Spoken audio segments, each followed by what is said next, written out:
الحمد لله وحده والصلاة والسلام على من لا نبي بعده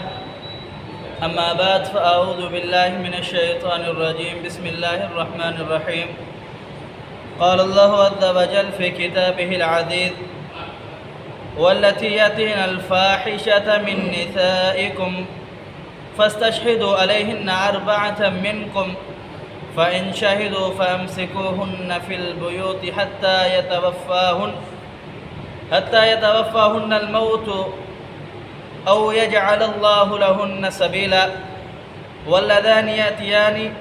منكم فآذوهما فإن تابا وأصلحا فأعرضوا عنهما إن الله كان توابا رحيما